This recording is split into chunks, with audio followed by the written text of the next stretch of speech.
kontrolnya atau kendalinya di dalam suatu pusat operator. Jadi kalau kalian searching, itu SCADA itu banyak dimanfaatkan di dalam instrumentasi dan otomasi migas. Karena kenapa? Karena dia bisa mengendalikan jarak jauh dan mengumpulkan data secara real time. Itu salah satu kelebihannya. Dan juga untuk mencegah namanya mitigasi risiko bencana. Bayangkan kalau misalnya ada suatu Pertamina, mereka ada engineer-nya ini asal-asalan, sambil kerja, ngecek-ngecek sambil ngerokok. Bayangin, itu fatal bener kalau di lapangan ngerokok di area plant. Dan lagi buka katup seperti itu, katup pompa atau apapun itu bisa mengakibatkan efek. Nah, untuk menjaga hal itu, menjauhi hal itu adalah dengan cara menggunakan SCADA. Kita bisa kontrol mematikan klep atau mematikan pompa, ingin mengalirkan minyak ke dalam satu pipa ke pipa lain, itu bisa kita kontrol dari sistemnya jarak jauh yang disebut dengan SCADA. Nah, SCADA ini apa sih, Pak? Nah, di dalam pertemuan kali ini, Bapak hanya memberikan pengetahuan secara umum, bukan secara teknis. Kenapa? Karena ini pengetahuan yang mungkin nanti akan kalian terjun lapangan kalau kalian nanti KP ataupun apa. Karena mata kuliahnya ada sendiri. Kalau mata kuliahnya kalian mau fokus, itu ada di Prodi Elektro atau Prodi Instrumentasi dan Otomasi tentang SCADA dan alat kontrol modern judulnya. Nah, di dalam pertemuan kali ini kita akan membahas pengertian umum, infrastruktur SCADA, pengenalan DMS, dan alur proses. Kita bicara dulu tentang SCADA. Apa sih SCADA ya, Pak? SCADA itu sebenarnya singkatan dari Supervisory Control and Data Acquisition. Jadi alat supervisor, jadi ibaratnya kendali kontrol dari semua alat, sensor, dan aktuator. Untuk apa fungsinya? Untuk mengambil data. Makanya ada istilah data akuisisi. Itu yang pertama. Ada 2 poin paling penting. Pertama adalah kendali terpusat dan pengambilan data terpusat. Maksudnya terpusat itu gimana, Pak? Hanya dari satu titik, yaitu yang disebut dengan control room. Nanti akan Bapak tunjukkan. Misalkan di dalam suatu Pertamina itu ada ruang SCADA misalkan ya. Misalkan ruang SCADA itu gimana, Pak? Contoh misalnya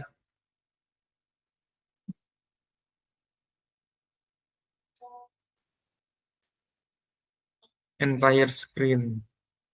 Misalnya ruang SCADA itu gimana, Pak? Misalnya Bapak buka ruang SCADA itu ibaratnya tempat kalian memonitoring semua operasi praktikal nih. Ini contohnya gini. Kayak hacker gitu kalian. Yang bisa memonitoring semua kalian matikin dari ruang operator ini. Kalau kalian jadi bagian engineer yang di dalam sini enak nih. Kalau misalnya ada rusak, kalian tinggal suruh orang lapangan, teknisi. Belum kebuka ya? Nih, kalau misalnya lihat tuh kayak gini dia. Kalau kita buat emailnya tuh, kelihatan nggak? Nih, jadi SCADA itu ibaratnya kalian monitoring, misalnya ruang SCADA Pertamina, kita bicara Pertamina, karena di bidang, nah ini dia. Nih, isinya itu kayak gini, mengintip stasiun gas industri. Jadi dia pompa, klep, dia bisa masuk semua ini dikontrol di sini. Nah, ini SCADA nih. Nah, nih fotonya nih kalau mau lihat fotonya tuh. Dia bisa kontrol monitoring di ruangan nih. Kalau ada apa-apa dia telepon, panggil. Nih tolong cek. Tuh. Ini ruangan gini. Dia bisa monitoring. Tuh Pertamina Go Digital ruang Pertamina Integrated Command Center bisa. Nih. Jadi dia ada komputer-komputer kecil berisi tentang PID. PID itu perpipaan, bisa gas, bisa minyak, ataupun yang lainnya. Sensor, seperti itu. Nah, itu semua disebut dengan SCADA. Jadi itu untuk mengontrol semuanya. Tuh, misalkan nih, apa sih yang dikontrol nih? Bisa menyuplai gas industri. Nih di dalam bentuk kebutuhan gas, industri gas. Ada apa aja bisa dibaca nanti di sini. Nah, yang penting kalian tahu apa itu fungsi dari SCADA. Jadi SCADA itu bisa sebagai control room atau pengaturan dari segala industri yang ada di dalam perusahaan tersebut. Tuh ada sensor-sensornya. Jadi sensor-sensornya itu nanti misal dalam plan ini itu dikontrol ruang roomnya satu, nggak di dalam sini. Yang ini adalah hanya tempat prosesnya nanti, plannya. Nih dalamnya tuh nanti tuh ada klep, ngisi tabung, ada pompa, ada tekanan, tuh semua ada temperatur, ada suhu, semua sistem tuh ada di sini. Bisa monitor nih normal atau enggak, ini terisi atau enggak, ini jalan atau enggak, tinggal ditunjuk aja. Tinggal dia hidupin atau dia on offin. Itulah sistem yang disebut dengan SCADA. Oke, kita masuk lagi ke pengertian definisi tadi.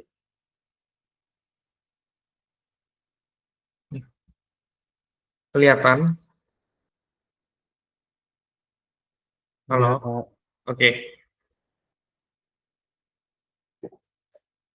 Jadi kalau ada UTS, apa itu kepanjangan SCADA?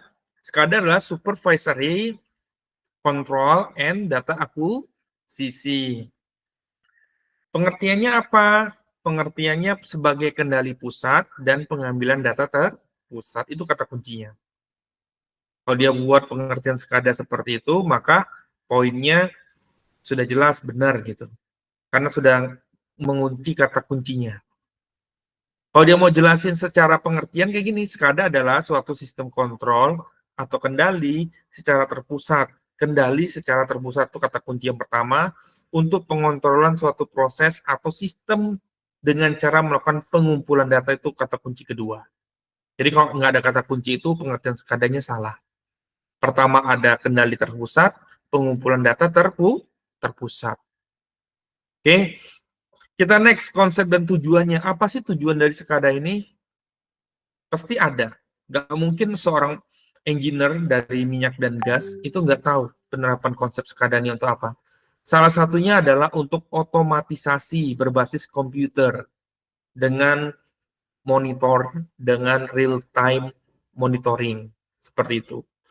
Yang kedua bertujuan efisiensi. Kalau adanya operator, kita nggak perlu lagi nyuruh orang ke lapangan untuk ngecek satu, nggak perlu. Kalau ada kerusakan, sudah tahu titiknya tuh di sini.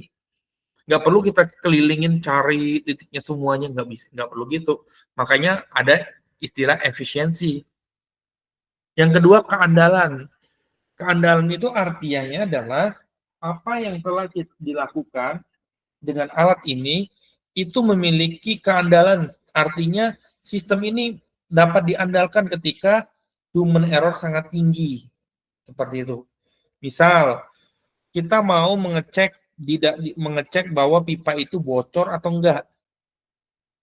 Nah, di dalam teknologi terbaru ada namanya teknologi ultrasonik, itu bisa mendeteksi pipa itu bocor pada jarak berapapun.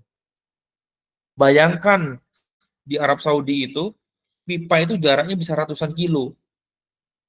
Kalau kalian disuruh ngecek bocornya gimana dengan manual? Akan sulit ya, karena teknologinya tidak tercapai. Karena di dalam pipa itu biasanya ada namanya kabel power line.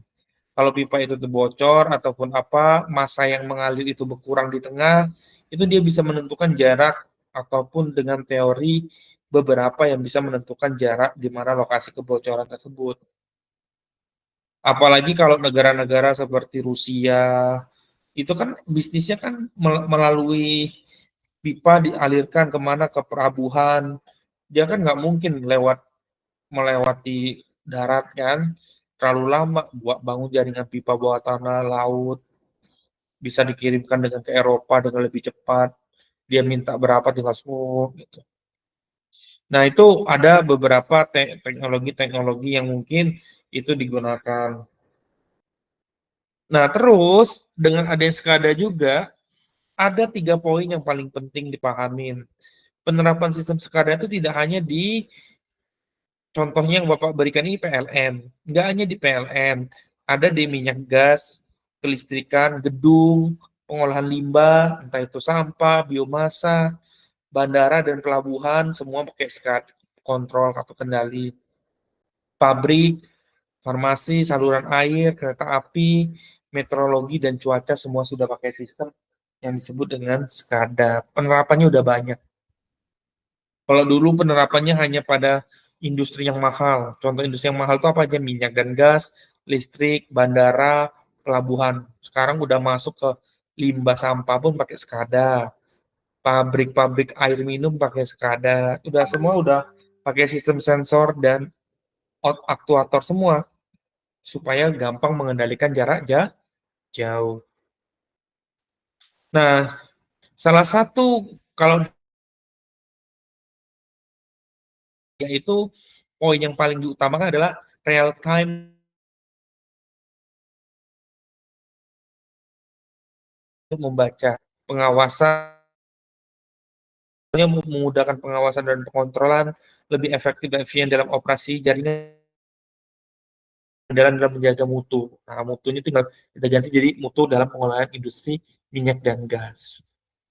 Nah, ini jenis-jenis datanya yang akan di-up. Contohnya Pak, kita bisa lihat data yang mau dikirim itu bisa kontrol ataupun data telekontrol, telestatus ataupun telemetering. Telemetering itu pengukuran yang dikirim, status itu keadaannya on off atau enggak, kontrol itu kendali apa yang mau kita tutup atau kita mau tutup apa namanya cut apa namanya valve ataupun yang lainnya.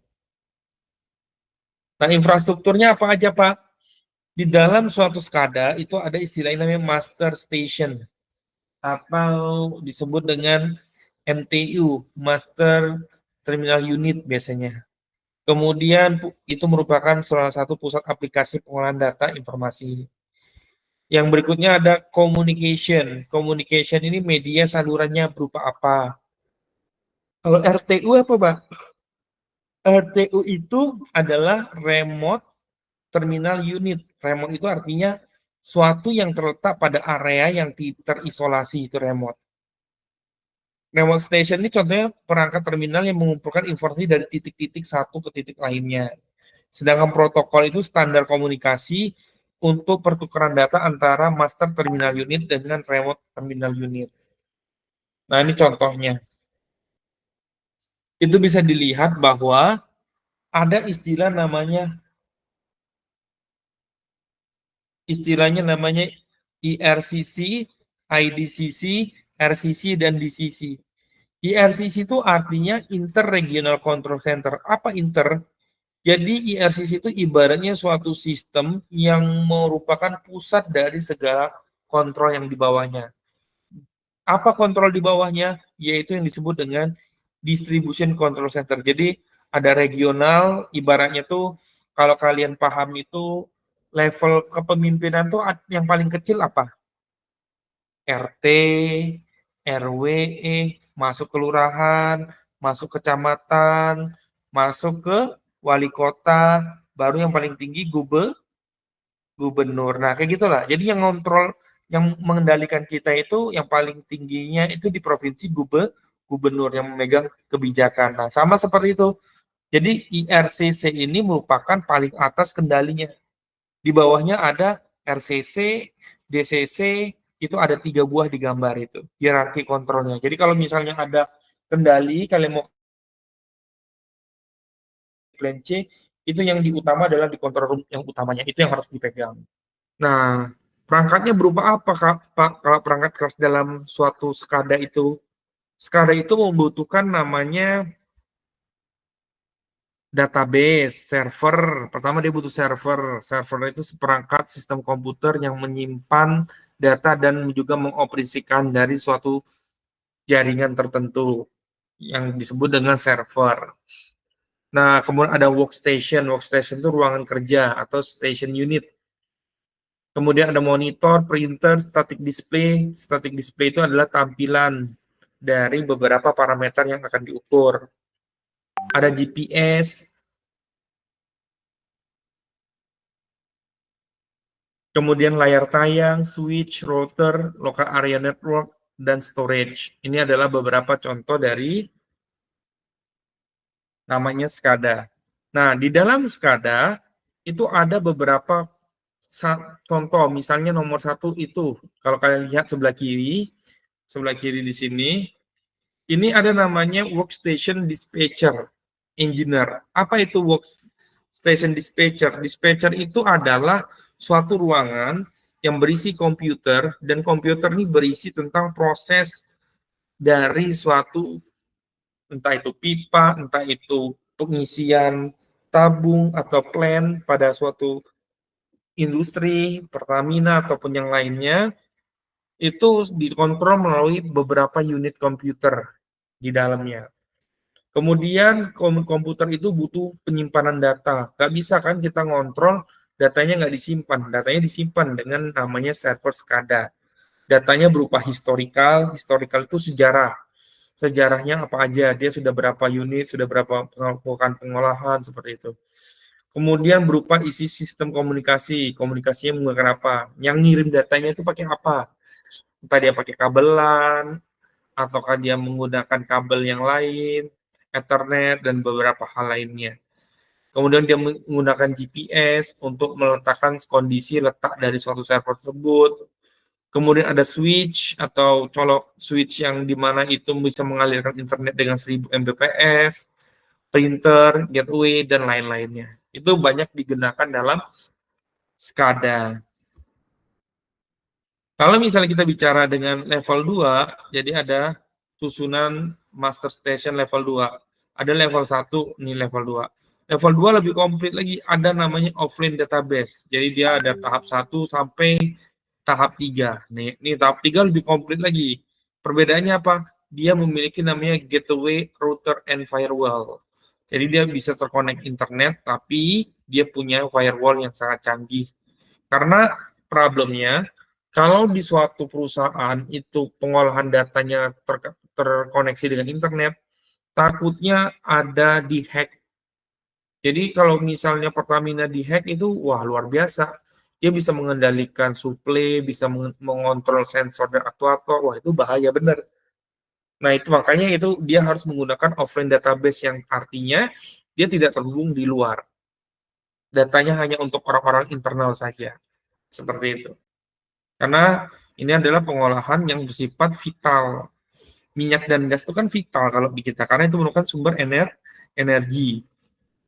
Jadi kalau kata kalian kemarin, jadi pengusaha di minyak dan gas tuh nggak ada yang rugi, pasti untung. Kenapa?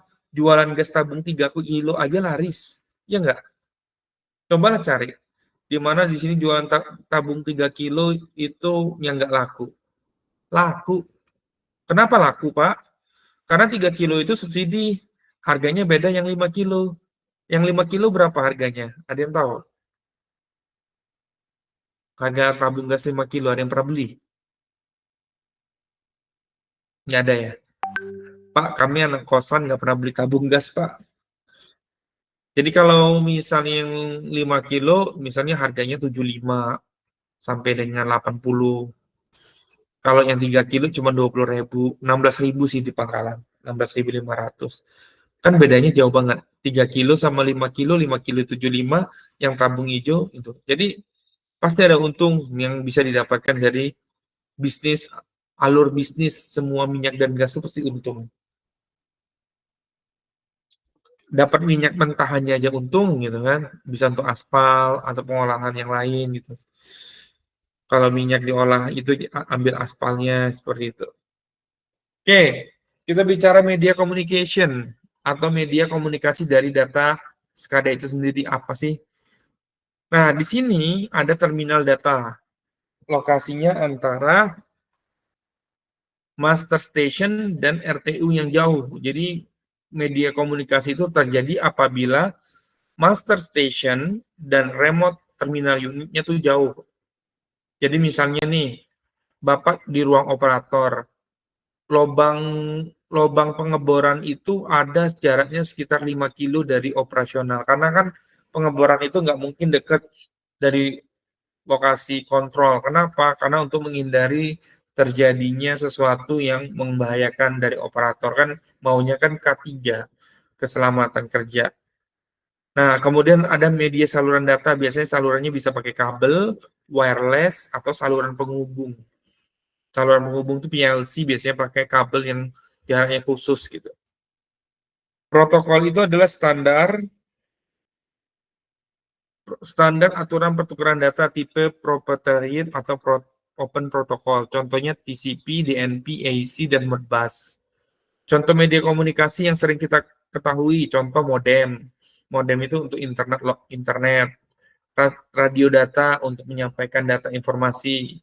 FO itu apa? Fiber optik atau kabel internet yang bersifat mengirimkan data juga. Yang keempat, kabel pilot. Kabel pilot itu sama, dia bisa mengirimkan data. Yang kelima, PLC, Power Line Carrier. Jadi kabel listrik sekaligus sebagai kabel informasi. Jadi di dalam dunia tambang itu ada istilahnya Power Line Carrier. Jadi kalian itu nggak perlu pasang internet ataupun pakai data. Kabel yang kalian pegang itu udah menyalurkan data. Jadi kabel itu bisa dicolok, kemudian dia bisa jadi ngirim sensor. Sensornya bisa bergerak dari kabel yang kalian colokin. Jadi listriknya itu bisa mengalirkan sensor. Namanya itu power line, teknologi power line. Kemudian WiFi. Misalnya kalian nambang di batu bara nih. Di batu bara itu kan nggak ada lampu tuh. Kemudian kalian kan butuh namanya sensor untuk mendeteksi asam atau gas metana. Nah, sensor itu akan hidup apabila power line itu hidup. Jadi power line itu ibaratnya charger, ibaratnya kontrol, ibaratnya juga sensor. Jadi ketika di dalam goa itu terdeteksi gas, dia akan dibaca di ruang operator dari control room, dia sudah tahu, oh ini ada gasnya. Dari mana kamu tahu? Dia sudah pasang sensor dari power line. Power line itu kabel yang begitu panjang yang bisa dipasangin sensor secara langsung, bisa sebagai listrik, bisa sebagai sumber sensor. Kemudian WiFi. Nah, Pak, yang paling handal itu apa, Pak? Yang paling handal itu fiber optik kalau ngirim data. Karena fiber optik itu sifatnya bisa puluhan atau ratusan kilo. Kenapa Bapak bilang bisa gitu? Internet yang kita pakai sekarang itu kan pakai fiber optik. Yang kabelnya bisa di dalam laut. Di dalam laut, servernya di Singapura, kita bisa pakai di Sumatera, di Lampung, dari sono. Nah, makanya fiber optiknya banyak ya. Investasi di laut.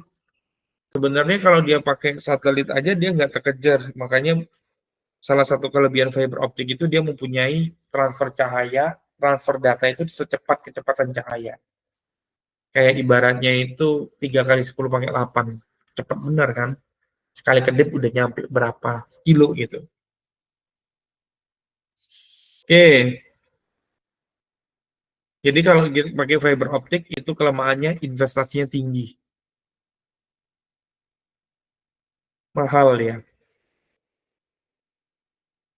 Kemudian remote station itu sendiri terdiri dari terminal data, processing data paket, dan juga contoh RTU dan ini. Ini contohnya di PLN.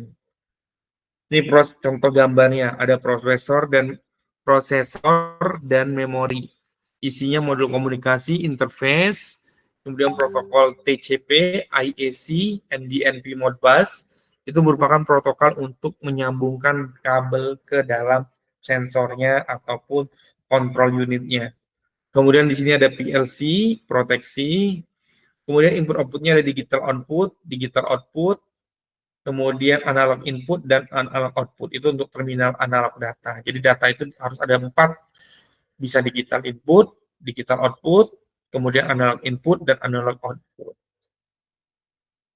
Nah, ini contoh-contoh visual remote station. Remote station itu ibaratnya sebagai tempat letakkan sensor, jaraknya itu nggak terlalu jauh gitu.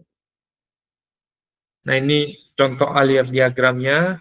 Di back server, SCADA server itu akan mengirim datanya akan sesuai dengan kebutuhan dan juga sesuai dengan request dari yang diminta. Ini dia beberapa filosofi pengiriman datanya.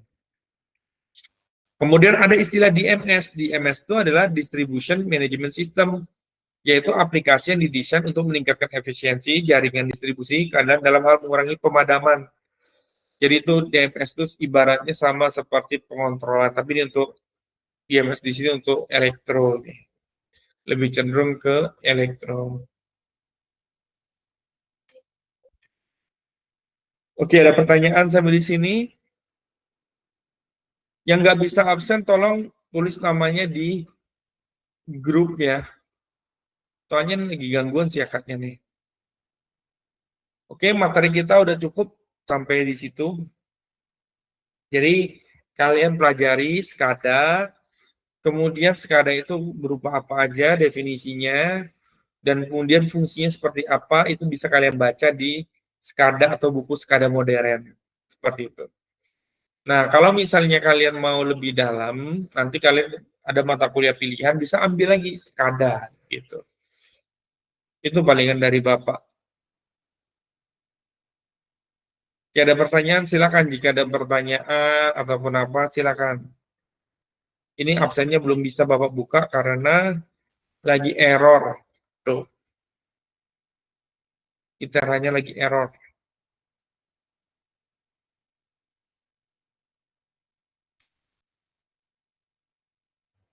Pak, izin bertanya, Pak. Ya, Untuk tugas yang kemarin itu template-nya sama ya, Pak, sama yang sebelumnya, Pak? template-nya sebenarnya beda. Tugasnya kemarin udah kumpul ya? Belum kan? Belum, Pak.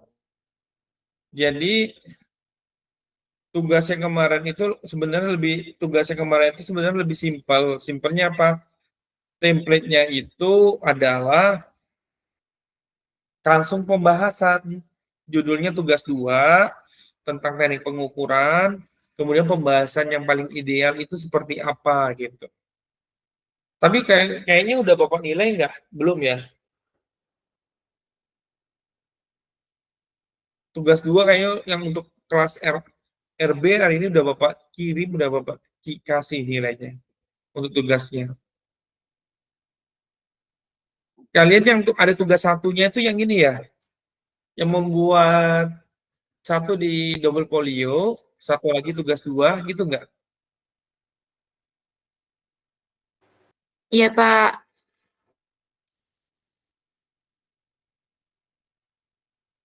Ya, oke, oke.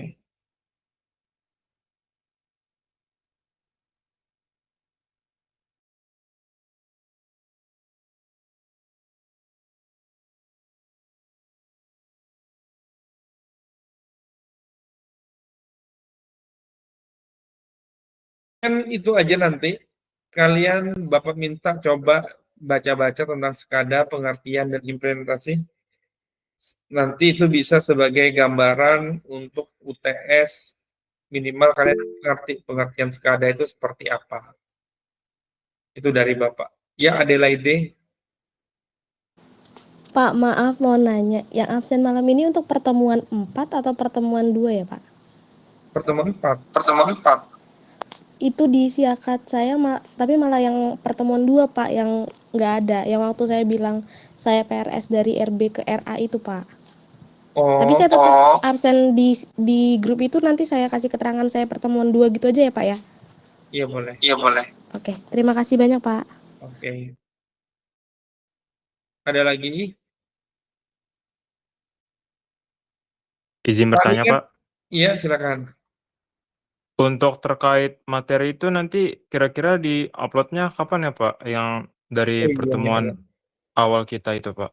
Bapak usahakan malam ini ya, Bapak upload ya. Bapak upload malam ini di GCR, nanti Bapak kabarin kalau udah Bapak upload.